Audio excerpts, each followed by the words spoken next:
que j'aime dans les croisières, notamment Merveilles de l'Histoire, c'est que c'est un rassemblement de passionnés d'histoire, de gens de tous horizons. C'est un peu le public de mes émissions Secrets d'Histoire. Donc j'aime bien aller à la rencontre du public. Vous savez, c'est une chose de parler comme ça derrière la télévision et c'est autre chose d'aller à la rencontre de son public. On peut mieux connaître ses aspirations, ses attentes. Cette deuxième année est encore plus incroyable. Pourquoi ? Parce que lorsque on a écrit sur le papier les villes dans lesquelles on aimerait passer, l'itinéraire de la croisière, eh bien nous avons été exaucés. C'est comme si une bonne fée s'était penchée sur le berceau de cette croisière Merveille de l'Histoire et nous avait écoutés. On a dit, ben voilà, on aimerait commencer à Venise, et puis ensuite Trieste, et puis Split, et puis Dubrovnik.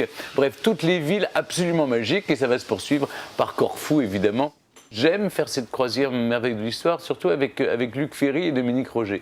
C'est un très bon choix de votre part.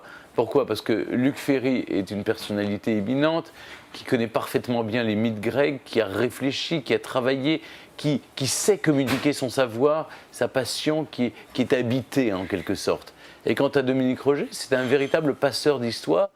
Quand on fabrique les émissions, quand on fait les émissions de radio, de télévision, quand on écrit, on est un peu solitaire en quelque sorte. On est enfermé dans notre univers et on a besoin d'en sortir de temps en temps.